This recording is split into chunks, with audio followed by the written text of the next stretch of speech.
اعوذ باللہ من الشیطان الرجیم بسم اللہ الرحمن الرحیم اذا جاء نصر اللہ والفتح ورأيت الناس يدخلون في دين الله أفواجا فسبح بحمد ربك واستغفر إنه كان توابا. اللهم صل وسلم على النبي وعلى آله وأصحابه وبارك وسلم عليه. اللہ تعالیٰ نے ہندوستان کے تکبر اور غرور کو توڑا اور پاکستان جیسے کمزور اور ایک پریشان حال ملک جو اپنوں کے ہاتھ سے قرضوں میں اور پریشانیوں میں گھیرا ہوا ہے، اسلامی تپیڑا اللہ نے ہندوستان کو دکھایا کہ اسلام اور کلمہ اور اس کے پاسداران ہمیشہ کامیاب ہوں گے. اب یہ کہ ملک کے سربراہان اور ذمہ داران اس تحمل اور اس فتح اور نصرت کو کہاں تک خدائی نعمت اور خدائی احسان سمجھتے ہیں. انسان پر زندگی میں جو سب سے بڑا امتحان ہے وہ یہ کہ یہ اس احسان اور نعمت کا شکر کرتا ہے. لئن شکرتم لازیدنکم، شکر کرو بڑھا دوں گا اور فتوحات دے دوں گا. ولئن کفرتم، اور اگر تم ناشکری کرو ان عذابی لشدید، پھر میں پٹائی بھی سخت لگا سکتا ہوں. اپنوں کے ہاتھ سے تمہیں ایسا پریشان کر دوں گا کہ سر پیر معلوم نہیں ہوں گے. شکر خدا کن کے موفق شدی بخیر. اللہ کا شکر کرنا چاہیے کہ مومن مسلم کو اللہ تعالی اچھی توفیق عطا فرما دیتا ہے. کوئی شک نہیں کہ فورسز اور ان کے سربراہان بلکہ ان کے سپاہی تک پاکستان کے اور دنیا اسلام کے کلمہ گو مسلمانوں کے شکرانے کے آفرین و تحسین کے مستحق ہے، اور اللہ تعالی ہمیشہ انہیں سرفراز رکھے. یہ چنی می روی کے زیبا می روش، فارسیان کہتے اسی طرز سے چلو یہی آپ کی شان کہلائے گی. میں نے اسی موضوع پر قرآن مجید کی سورت نصر پڑھی اور خیال ہوا کہ اس سے متعلق بعض گزارشات کروں. اس صورت میں اللہ تعالیٰ نے 3 فتوحات ذکر فرمائی اور 3 نعمتیں بیان ہوئی ہے. اذا جاء نصر اللہ والفتح، ایک نصرت، دوسری فتح. اور آیت الناس يدخلون فی دین اللہ افواجا، آپ دیکھتے ہیں کہ لوگ جوک در جوک اسلام میں داخل ہو رہے ہیں. یہ تیسری فتح ہے کہ لوگوں کو فائدہ پہنچ گیا، لوگ اسلام کی طرف آنے لگے. فسبح بحمد ربک واستغفر، شکر کے بھی 3 طریقے بتائے، تسبیح کرے، تحمید کرے اور استغفار کرے. کہتے ہیں نصرت کے لیے تسبیحات بہت زیادہ مفید ہے، اور فتوحات کو دیر پا رکھنے کے لیے اللہ تعالیٰ کا شکر کرنا پڑے گا. حمد شکر کے ایک اعلیٰ قسم ہے. یہاں تک کہ مفسرین کہتے ہیں کہ اللہم لک الشکر سے بڑھ کر اللہم لک الحمد ہے. الحمدللہ رب العالمین. 5 سورتیں قرآن میں ایسی ہے جو حمد سے شروع ہے. سورت فاتحہ، سورہ انعام، سورہ کاف، سورہ سبا، سورہ فاتر.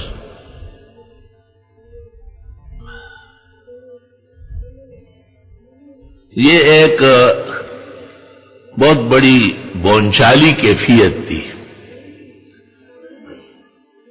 ہر اسلامی شخصیت یا اسلامی تنظیم کو شدائد اور مصائب سے گزرنا پڑتا ہے، لیکن جب آدمی کا قبلہ مستقیم ہو اور عزم سلیم ہو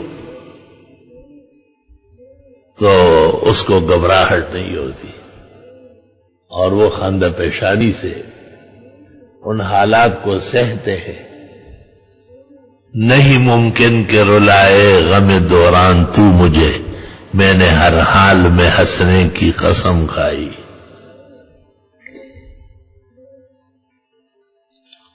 پیغمبر مرسل جناب نبی کریم صلی اللہ علیہ وسلم برحق پیغمبر مبعوث ہوئے، آپ کو اتنی آیات بینات دی گئی ہے کہ جمیع انبیاء و مرسلین کے جو معجزات ہیں ان سب سے آپ کے معجزات بہت واضح ہیں۔ اس کی وجہ یہ کہ ان کے زمانے معتدبی تھے، ایک محدود وقت ان کا ہوتا تھا۔ آدم علیہ السلام کے بعد ان کا بیٹا شیس کے بعد ان کا بیٹا جرجیس کے بعد ان کا بیٹا ادریس علیہ السلام کے بعد حضرت نوح۔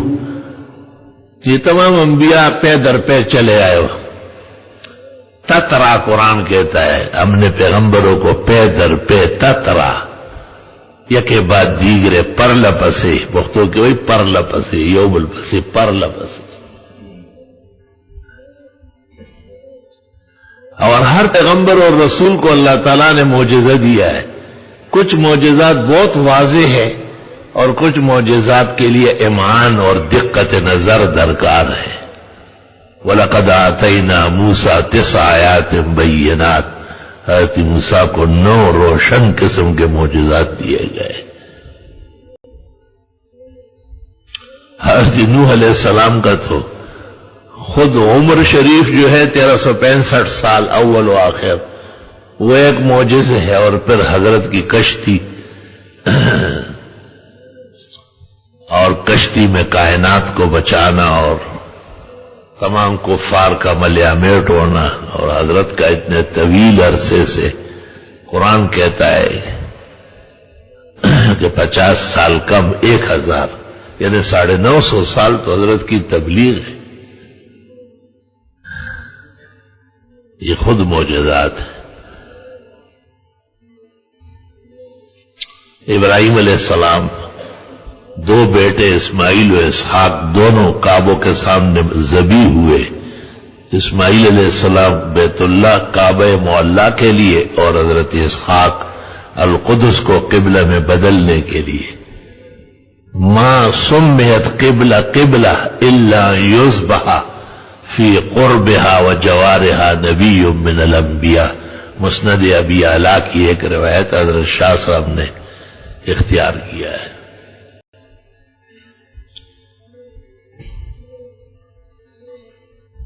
چونکہ اسماعیل علیہ السلام بی بی ہاجر سے تھے اور بنو جرہم میں شادی ہوئی، وہی قبیلہ آباد تھا، اسی سے آگے چل کر 800 سال بعد محمد عربی صلی اللہ علیہ وسلم تشریف لائے۔ اسماعیل علیہ السلام اور ہمارے نبی کے درمیان 800 سال، اور عیسیٰ علیہ السلام اس درمیان میں آئے ہیں، لیکن وہ رسولاً الی بنی اسرائیل، وہ فلسطین میں تھے۔ اور عیسیٰ علیہ السلام اور ہمارے پیغمبر کے درمیان 572 سال ہے۔ 6 صدی ہجری کا ذکر سلمان فارسی نے کیا ہے بخاری میں، جو علماء کہتے ہیں حذف، کسر حذف ہے۔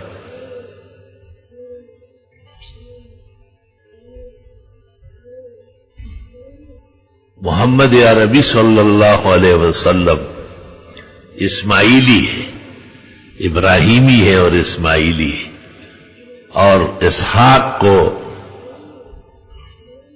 القدس کو قبلہ بنانے کے لیے وہاں پیش کیا گیا تھا۔ حضرت اسحاق کے بدلے میں بھی جنت سے مینڈا آیا تھا،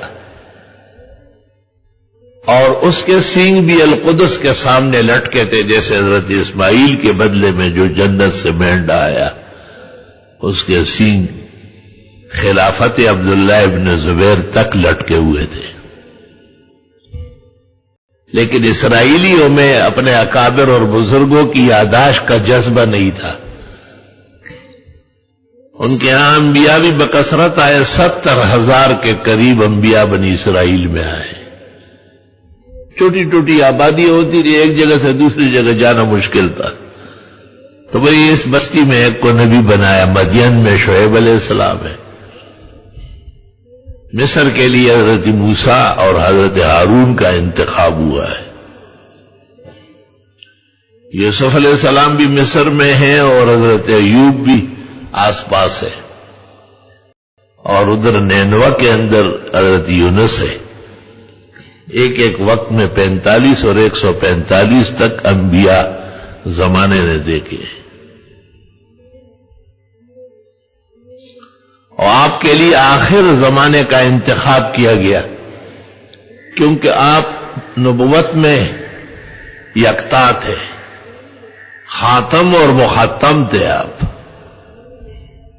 تو ایسے زمانے کا انتخاب کیا گیا کہ آپ کی بعثت تو مکہ و مدینہ میں ہے، لیکن آپ کا پیغام اور آپ کے صحابہ کی جماعت کی غیرت ایمانی اور عزم تبلیغ اس نے کائنات کے چپے چپے کو روشن کیا ہے.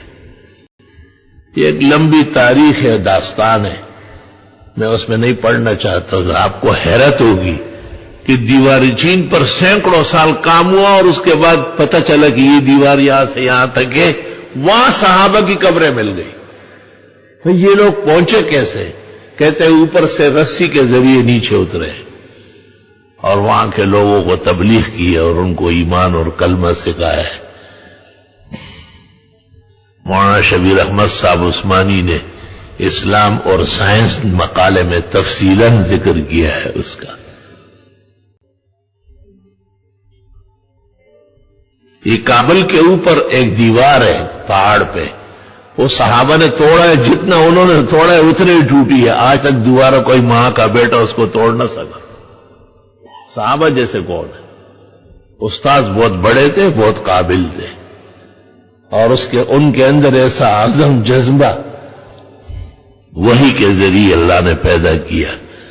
قیامت آ جائے گی لیکن صحابہ سے بہتر نہیں آئیں گے.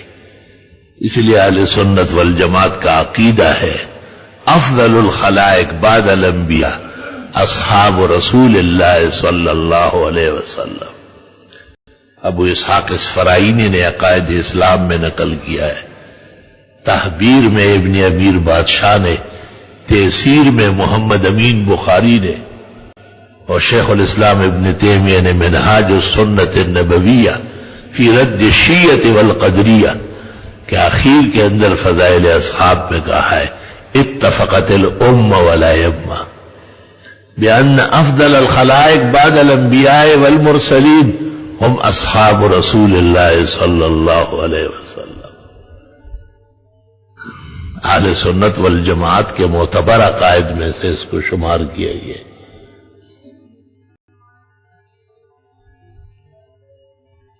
عبداللہ ابن المبارک امام ابو حنیفہ کے خاص شاگرد اور امام بخاری کے استادوں کے استاد ہیں. 181 ہجری میں فوت ہوئے. ان سے کسی نے پوچھا تھا کہ اویس قرنی اور عمر ابن عبدالعزیز بڑے لوگوں میں سے ہے، اونچے اولیاء ہے، اور معاویہ رضی اللہ تعالیٰ عنہ صحابی رسول تو ہے، لیکن ان کا عہد افتنان کا تھا اور ان کا زمانہ پرآشوب تھا. تکلیفیں بہت آئی ہے. پھر خاص کر ان کا نالائق نااہل بیٹا یزید، وقت کا ازلم، اس نے اور تاریخ اسلام کو نقصان پہنچایا ہے. تو عبداللہ ابن المبارک سے کسی نے کہا کہ یہ اویس قرنی اور یہ عمر ابن عبدالعزیز جو بہت اچھے اور نیک اولیاء اور بادشاہ رحم دل گزرے ہیں، یہ معاویہ سے اچھے؟ انہوں نے کیا تاریخی جواب دیا ہے. وہ جواب اہل سنت کا طر امتیاز ہے، آئیڈل ہے، مونوگرام ہے ان کا. آپ نے کہا لغبار الذی دخل انف فرس معاویہ، وہ گرد و غبار جو معاویہ کے گھوڑے کے نتنے میں داخل ہوا پیغمبر کے ساتھ جہاد میں، خیر من اویس القرنی و عمر ابن عبدالعزیز المروانی. وہ گرد و غبار بھی عمر ابن عبدالعزیز اور اویس قرنی سے افضل ہے، کیونکہ اس گرد و غبار کو بھی صحابیت کا شرف حاصل ہے، اور یہ دونوں صحابیت سے محروم ہیں. اہل سنت والجماعت ہمیشہ اصحاب رسول کی عظمت کو دل سے مانتے ہو. ایک لمحے کا صحابی کیوں نہ ہو. ایک صحابی ایسے بھی ہے کہ ادھر سے لڑ رہے تھے، آپ کو دیکھا، آپ صفوں کو ٹھیک کر رہے تھے، آپ کا روشن چہرہ جمال آ رہا. اول و آخر خلائق میں کوئی ایسا پیدا نہیں ہوا ہے. آپ سے بات چیت کی کہ وہ نبی و رسول آپ ہے، آپ نے کہا میں ہوں، کہ میں آپ پر ایمان لانا چاہتا ہوں. آپ نے کہا بسم اللہ. اب اس طرف سے لڑائی جاری ہے اور ادھر سے آیا، کلمہ پڑا اور جہاد شروع کر دیا.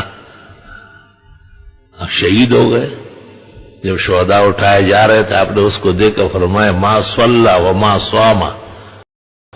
ایک نماز نہیں پڑھی اور ایک روزہ نہیں رکھا، موقع ہی نہیں ہوا ہے، لیکن اور دنیا سے 500 سال پہلے جنت میں داخل ہوگا، کیونکہ میرا صحابی ہے، مجھے پایا اور میں راضی ہوں ان سے، اللہ راضی ہے. اس لیے علماء کہتے ہیں کہ اعمال سے نہ کوئی نبی سے اونچا ہو سکتا ہے اور نہ کسی صحابی سے. یہ مقامات طے شدہ ہے، اعمال ان کے سامنے ثانوی چیز ہے. اللہ اکبر و کبیرہ. صحیح مسلم میں قیامت کے دن ایک نبی آئے گا، ان کے ساتھ 40 آدمی ہوں گے، ایک اور آئے گا، ان کے ساتھ اتنے ہوں گے، اتنے ہوں گے، اتنے ہوں گے. ایک غریب نبی ایسا بھی آئے گا، ان کے ساتھ ایک شخص ہوگا. ایک ایسا پیغمبر بھی آئیں گے جن کے ساتھ ایک بھی نہیں ہوگا. اور اہل سنت والجماعت کہتے ہیں کہ لوگوں کی بدبختی ہے کہ انہوں نے ایمان نہیں لایا. پیغمبر مرسل اپنے زمانے میں وہی ارشادات مقامات کے ساتھ سر بلند رہے. نبوت کے مقامات میں کوئی فرق نہیں آئے گا اس سے. وہ بدستور اللہ کے مقدس رسول و نبی ہے، اور قبلہ و کعبہ و آسمان 7ویں آسمان سے بلند ابھرتا رہے ہو.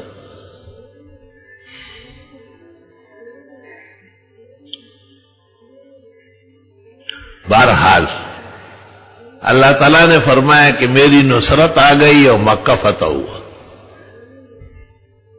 اور آپ دیکھتے ہیں کہ لوگ جوک در جوک اسلام لا رہے ہیں. تو چونکہ حضرت مکہ میں مبعوث ہوئے تھے اور مکہ میں کعبہ شریف ہے، انبیاء و مرسلین کا نقطہ اتحاد توحید وہی ہے.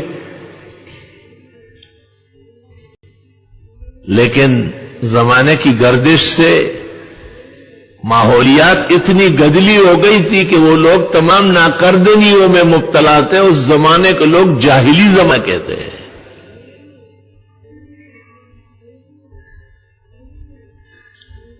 بہت جاہل لوگ تھے. مرد کھڑے ہو کر پیشاب کرتے تھے، عورتیں بیٹھتی تھی. کسی مرد کو دیکھا کہ بیٹھ کر پیشاب کر رہے تو تالی بجاتے تھے کہ دیکھ دیکھ دیکھ.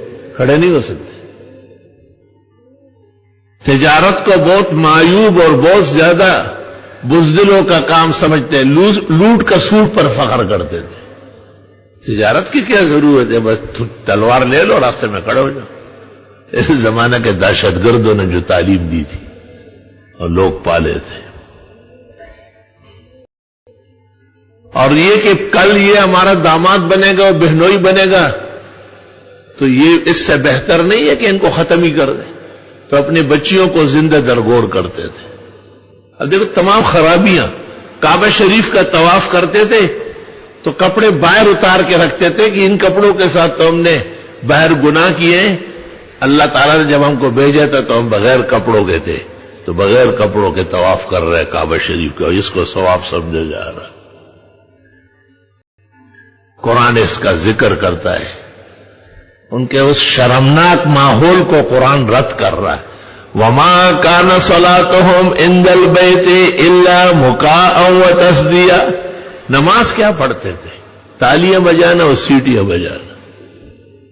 فذوقوا العذاب بما کنتم تکفرون، ان کافرانہ حرکتوں سے تم عذاب عظیم کے مستحق ہو. اور ان کی لڑکی زندہ درگور کرنے کا کہتے ہوئے وَإِذَا الْمَوْءُودَةُ سُئِلَتْ بِأَيِّ ذَنبٍ قُتِلَتْ، قیامت کے دن زندہ درگور لڑکی سے پوچھا جائے گا کیوں ماری گئی تھی، کس جرم میں دفنایا گیا ہے. اللہ کیا جواب ہوگا. وَإِذَا بُشِّرَ أَحَدُهُم بِالْأُنثَىٰ ظَلَّ وَجْهُهُ مُسْوَدًّا وَهُوَ كَظِيمٌ، جب ان کو خبر دی جاتی ہے کہ لڑکی ہوئی ہے تو یہ سیاہ پڑ جاتے ہیں اور قوم سے چپتے ہیں کہ یار شرم کی بات ہے کہ میرے یہاں بیٹی ہوئی.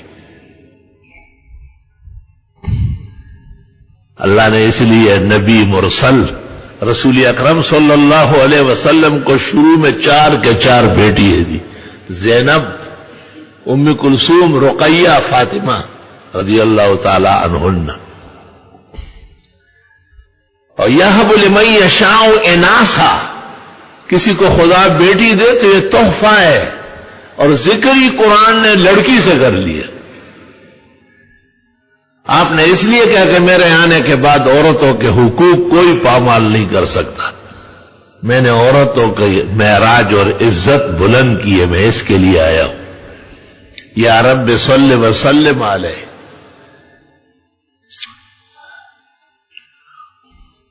صوفیاء کی اسانید پر 2 روایتیں ہیں. ایک یہ کہ جس کے گھر لڑکی ہو جائے اس کو ایسا خوش ہونا چاہیے جیسے میں ان کے ہاں مہمان ہوں. اور دوسری روایت یہ ہے کہ ان کے گھر میں ہر روز مہمان رہوں گا جب تک کہ وہ لڑکی پلتی رہی. ایسے ماحول میں اور ایسے احادیث پر ایمان رکھتے ہوئے کوئی مومن مسلم لڑکی کو برا سمجھ سکتا ہے؟ ایمان کھو بیٹھے گا.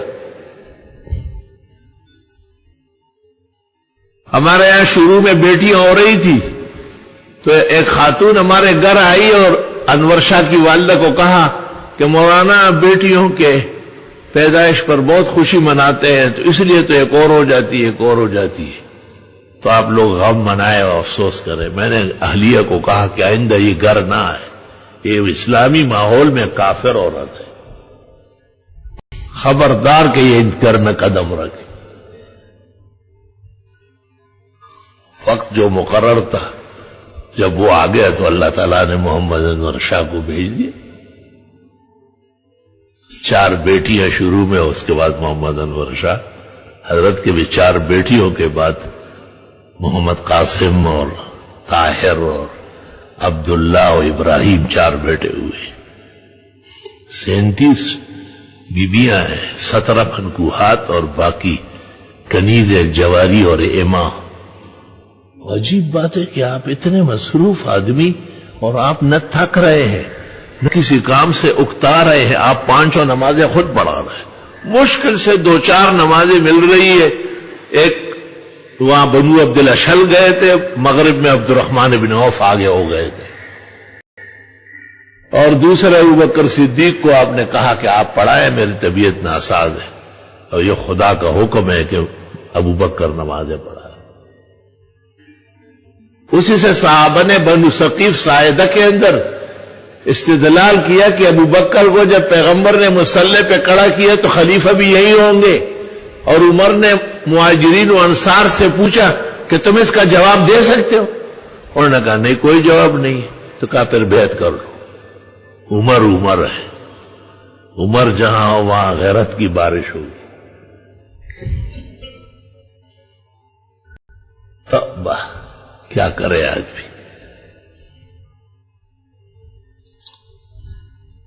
حضرت عمر رضی اللہ تعالیٰ عنہ سے بھی لوگ ڈرتے تھے بہت زیادہ.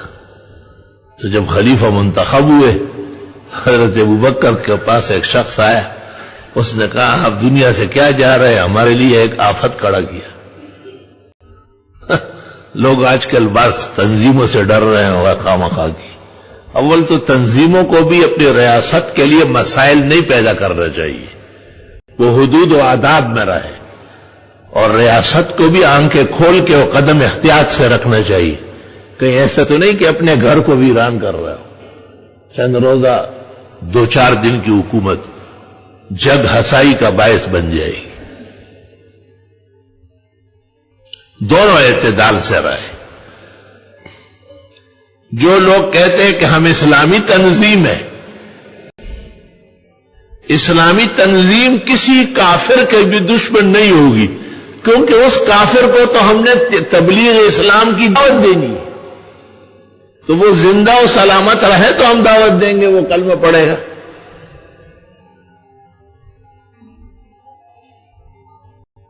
اور اگر کوئی کہے کہ نہیں ان میں بھی دہشت وحشت ہے، تو وہ غیرتی پہلے اپنے گریبان میں جھانک کے کہ افغانستان اسلامی حکومت ختم کرنے کون آئے ہیں.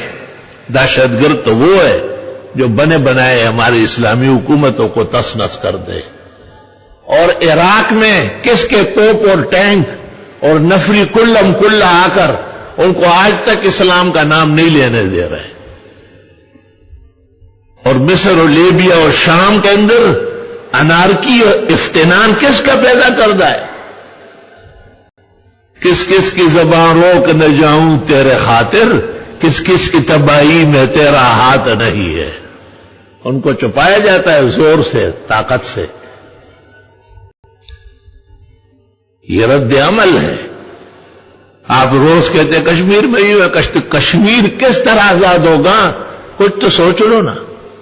باتوں سے آزاد ہوگا، خواویلا کرنے سے آزاد ہوگا، آنسو گرانے سے آزاد ہوگا.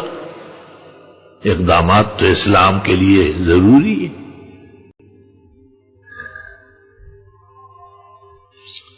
جو لوگ کسی اور تنظیم کو نشانہ بناتے ہیں، میں تنظیموں کے حق میں نہیں ہوں. آپ کو پتا ہے میں سر سے جمعیت علماء اسلام کو حق جماعت جانتے ہوئے بھی ان کا رکن یا ممبر کبھی نہیں رہا اور نہ بنوں گا. وہ اس وجہ سے نہیں، میں کمزور ہوں، عاجز ہوں، بیمار ہوں. مجھے اپنے درسیات سے اور محراب و ممبر سے اور موقع نہیں ملتا. لیکن دعائیں تو کریں گے اچھے لوگوں کو. اس لیے لوگوں کو خیال کرنا چاہیے. اور حکومت کے دن بہت کم ہوتے ہیں، اور حکومتی اختیارات اور ذمہ داریاں بھی بس چڑھتے سورج ہے، یکدم ڈوب جائے گا. پھر کیا کریں گے آپ؟ تو اس لیے بہت خیال رکھنا چاہیے. سب سے پہلے تو ان سے بھی درخواست ہے کہ جو اس ملک کے اندر جہادی تنظیم کے عنوان سے انہوں نے کچھ کام کیا، ویسے نہیں کیا ہے، کسی کے کہنے سے کیا ہے. اتنا کام کون کر سکتا ہے؟ یہ خودی بے سبب نہیں غالب، اور کچھ تو ہے جس کی پردہ-داری ہے. ہم چونکہ الگ تھلگ ہے کہ ہماری کوئی تنظیم نہیں، کوئی جماعت نہیں، یہی ادارہ ہے. ماہے چ ندارے مغم پیچ ندارے، لنگی زیر لنگ کے بالا، نیغم دزد نیغم کالا. اللہ مولانا کو اور ان کے رفقا کو توفیق دے کہ اسلام کا اقبال بلندی اور آگے بڑھا لے.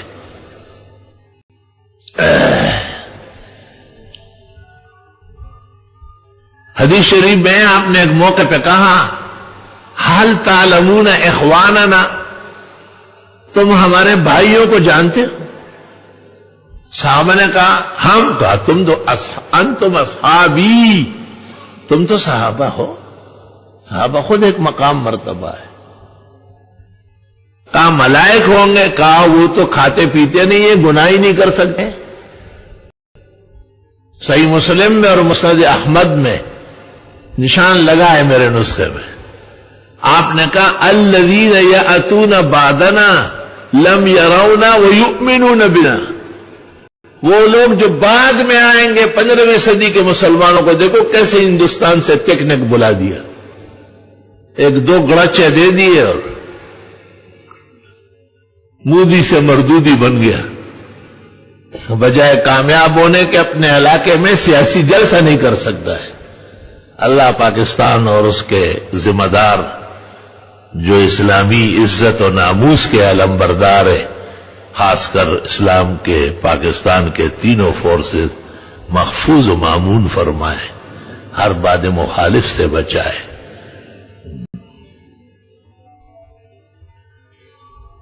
اسی طرح اسلام کا اور کفر کا ہمیشہ جنگ ہوتا تھا. مسلمان کمزوری کے عالم میں ہوتے تھے، کوئی خاص چیز نہیں ہوتی تھی، اور کفر بہت ہی زیادہ نشے و غرور میں ہوتا تھا. جب ٹکرا جاتے تھے تو کفر تس نس ہو جاتا تھا، اور مسلمان ایسے ہی تلوار لے کر کے سیدھے آگے قرآن کو آگے بڑھاتے تھے. میں ہیرات میں تھا طالبان دور میں، مولانا یار محمد خان وہاں کے گورنر تھے. تو اچانک مجھے کہا اگر اجازت ہو تو میں آج کسی ایک وقت میں تبلیغی جماعت آئی ہے پاکستان سے، ان کے ساتھ بیٹھتا ہوں.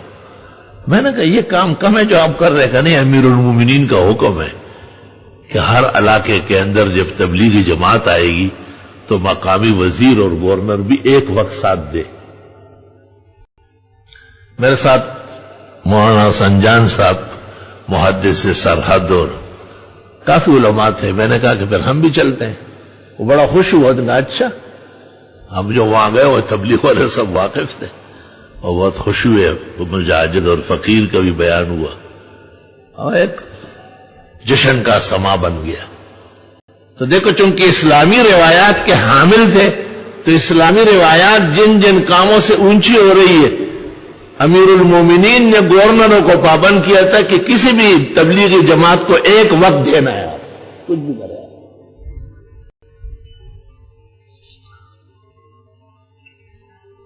حالانکہ وہ ایسا گورنر تھا، اس کی چوتھی شادی ہوئی ہے. افغانیوں کا بڑا شوق ہوتا ہے، بہت شادیاں جمع کرتے ہیں. تو امیر المومنین نے کہا 3 تو تھی، چوتھی کی کیا ضرورت تھی. کہا حضرت کی بھی تو چوتھی ہو چکی ہے. امیر المومنین آج پڑھا بھیا ہوتا ہے خوب ہوئے تو انہوں سور نکڑے شو. اللہ تعالی تمام ان ملکوں میں اسلامی لہر اور اسلامی کلمے کو مزید عزت اور فتح عطا فرمائے. اور کوئی بہانہ بنائے کہ عراق اور شام، لیبیا اور مصر، چیچنیا اور بوسنیا، الجزائر، انڈونیشیا، ملائیشیا، کوسو، موریتانیا اور افغانستان اور پاکستان سربراہ اسلامی ملک. اس کے بعد جو بڑا ملک ہے وہ روح ہے، وہ کعبہ معلیٰ کا خادم، مسجد نبوی کا خادم، اس کے صفات و لیاقت سے لبریز ولی عہد. اللہ تعالیٰ عطا دیر سلامت رکھے اور مغرب کی سازش اور پنجے افتنان سے بچائے رکھے. مسلمانوں پر فرض ہے کہ ان کے لیے دعائیں کریں اور ان کے لیے یہ دعا بھی کرے کہ وہ اچھے فیصلے کرے اور غلط فیصلے نہ کرے. انسان ہے. تو حضرت ابوبکر کو جو اس شخص نے کہا کہ من ولیت علینا، یہ کس کو آپ نے خلیفہ چن لیا؟ چونکہ عمر بہت مشہور تھے کہ یہ زوراور ہے، اور زوراور تو تھے عمر. پیغمبر کہتے ہیں کہ مجھے معراج میں فرشتوں نے عمر کا گھر دکھایا جنت میں، بہت خوبصورت محل تھا، اور میرا ارادہ ہوا کہ اندر جاؤں دیکھ لوں، لیکن عمر تیری غیرت یاد آئی، کسی کے بغیر کوئی کسی کے گھر میں نہیں جاتا، اس لیے نہیں کیا. تو حضرت عمر رو پڑے، بخاری میں ہے. اور آپ نے کہا آلے کا غار یار حضرت، آپ کے خلاف مجھے غصہ آئے گا. تو حضرت علماء کہتے ہیں کہ پیر و شیخ ایسا ہو جو غیرت اور حیا کا پیکر ہو، اور مرید اور شاگرد ایسا ہو کہ سب کچھ قربان، تبھی کام چلتا ہے. دونوں کے ادا میں سبق ہے. شیخ، استاذ، کوئی کہے یہ قلم آپ نے تعریف کی، اس نے نکالا، آپ لے رہے ہیں تو شرم نہیں آتی؟ کہے آپ کے ساتھ مناسب ہے. کوئی گڑی ٹوپی آپ کو بہت پسند آئی، وہ تو اتارے گا کہ حضرت آپ کہے آپ کے ہاتھ پر، آپ کے سر پر مبارک رہے. میم زما و عرص زما، یہ کون سی انسانیت ہے؟ دینے کی صلاحیت پیدا کرو، لینے کی نہیں. دینا کمال ہے.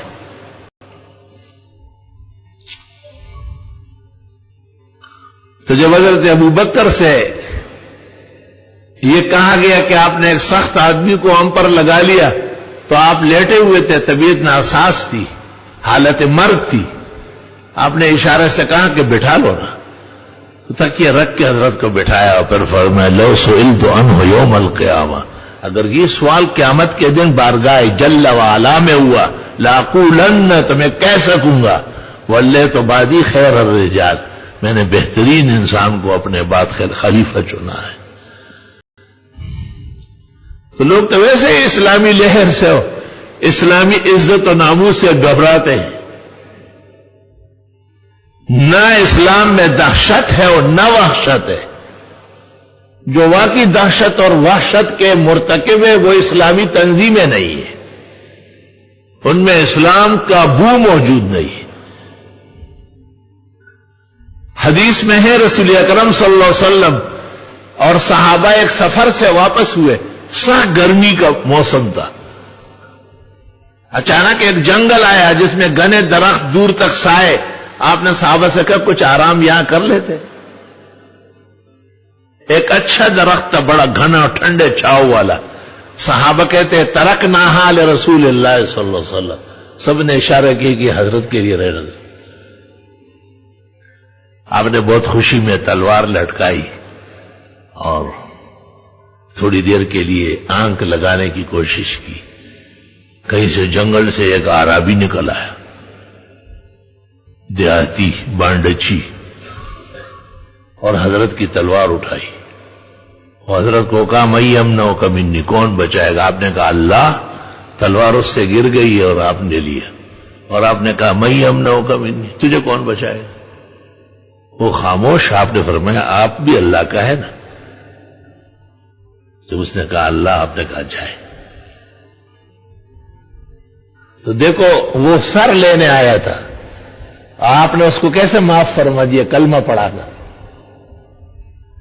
تو اسلام اور اسلامی افراد، وہ فرد ہو یا جماعت ہو، ان کا کام ہی اسلام کی سربلندی ہے۔ اللہ اللہ، تمام ادوار اسلام دیکھیں گے آپ تو یہی نظر آئے گا کہ اللہ کے نیک بندوں نے ہمیشہ اگر کبھی نصرت حاصل کی خدا کی، یا ملک فتح کیا ہے، یا ان کی کثرت ہوئی ہے، تو آپ نے اس میں نشہ نہیں کیا ہے، تکبر غرور نہیں کیا۔ آپ کا اعلان تھا انا نبی الملاحم، میں جنگجو پیغمبر ہوں۔ آج آپ زندہ ہوتے تو ٹرمپ کو دور بگا چکے ہوتے، کیونکہ آپ کے ساتھ وہی تھی، اللہ کی مدد ہوتی تھی۔ آپ کے سامنے اسباب مؤثر نہیں تھے، مسبب خود تھے، اور کہا انک بأعیننا ووحینا، آپ میری آنکھوں اور وحی کے سامنے کام کر رہے ہیں۔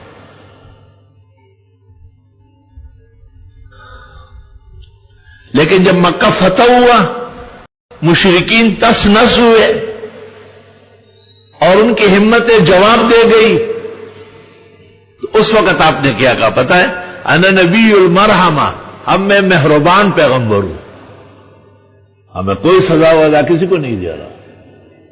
آپ نے کہا اقول کما قال اخی صالح یوسف ابن یعقوب ابن اسحاق ابن ابراہیم، میں وہی کچھ کہوں گا جو میرے روحانی بھائی حضرت یوسف یعقوب کے بیٹے ہوئے، اسحاق کے پوتے ہوئے، ابراہیم علیہ السلام کے پڑپوتے، انہوں نے اپنے مجرم بھائیوں کو معاف کرتے ہوئے کہا لا تثریب علیکم اليوم، آج تمہیں کوئی الزام نہیں دیا، یغفر اللہ لکم، اللہ تمہیں معاف کر۔ آپ نے بھی اہل مکہ کو کہا، شان دیکھے نا کرم و احسان کا۔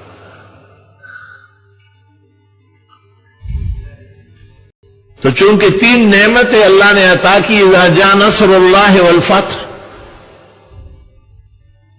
فتح، مکہ فتح ہو گیا، نصرت آ گئی، نصرت کے بعد فتح ہوتی ہے، تب نصرت کو پہلے ذکر کیا، اذا جاء نصر اللہ والفتح۔ ورأیت الناس يدخلون فی دین اللہ افواجا، آپ دیکھ رہے ہیں کہ جو لوگ اسلام نہیں لا رہے تھے وہ کہتے تھے کہ اگر یہ پیغمبر برحق ہے تو کعبے سے کیسے دور ہے، آج جب آپ کعبے کے سامنے فاتح اور ایک اللہ کی نعمتوں سے سرشار اور دینی فتوحات سے مزین تشریف لائے ہیں، تو ان لوگوں کے لیے کوئی عذر ہی نہیں رہا. بخاری میں تفصیلات ہے اس کی، کتنے قبائل اسلام لائے جو رکے ہوئے تھے.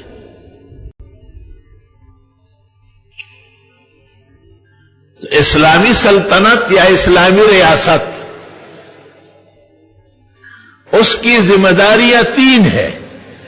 اسلام کے لیے فتوحات حاصل کرنا اور خدائی مدد کو متوجہ رکھنا، اور جن لوگوں کو اسلام کے اندر مشکلات ہیں ان مشکلات کو ہٹا کر کے ان کے راستے ہموار کرنا کہ وہ آئے. وَرَأَيْتَ النَّاسَ يَدْخُلُونَ فِي دِينِ اللَّهِ أَفْوَاجًا، جوک در جوک لوگ کلمہ پڑھے. کفار کے ساتھ یہ احسان نہیں ہے کہ آپ ان کا نام بڑے ادب سے لے رہے اور ان کے لیے اپنے وزیر کو اپنے گھر بھیج دیتے.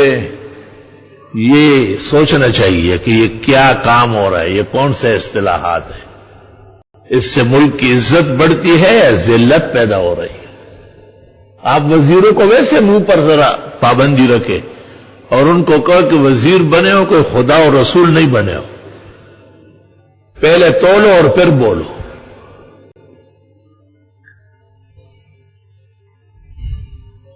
اللہ اللہ.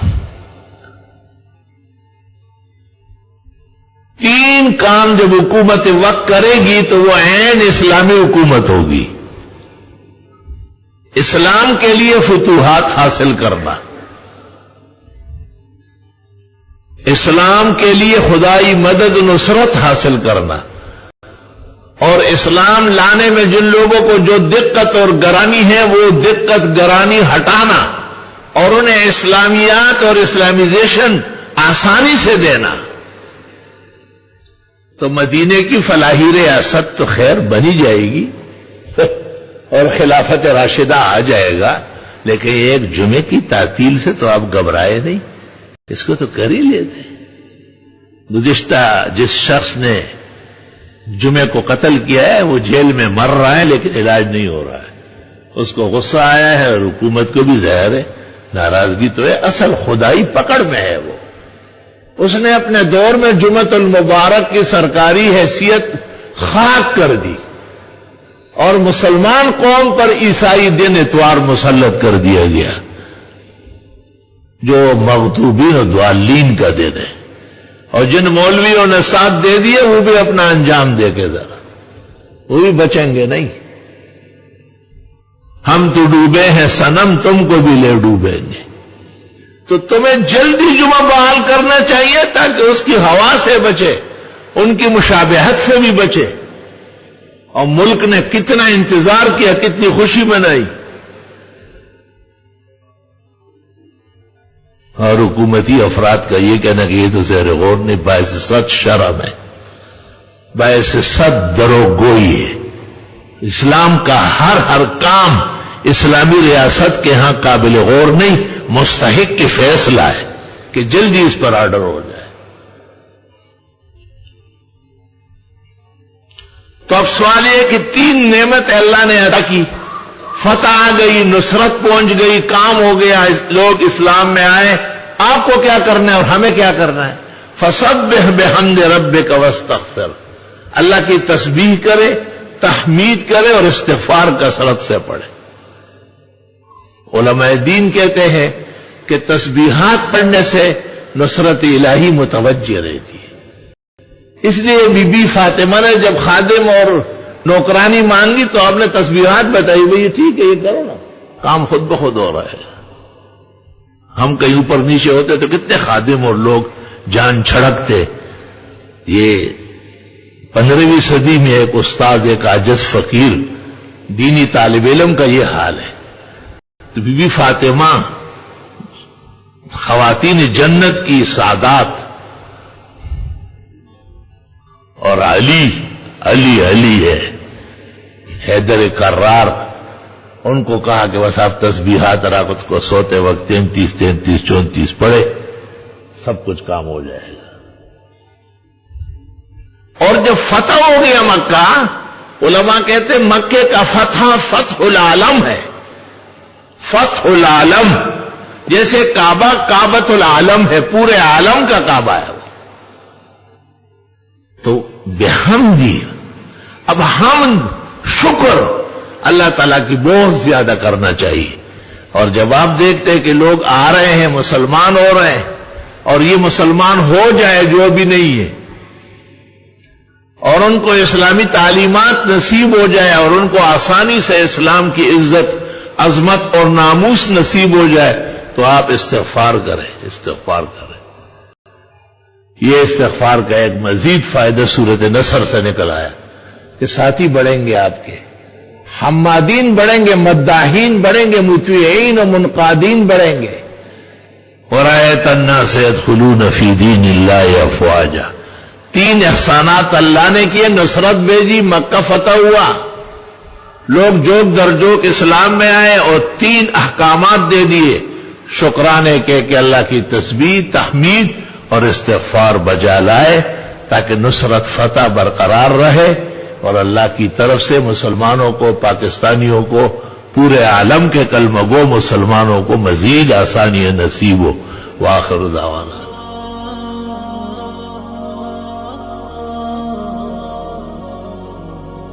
معنا نهج حياة جئنا تبصرة عن كل ضلال.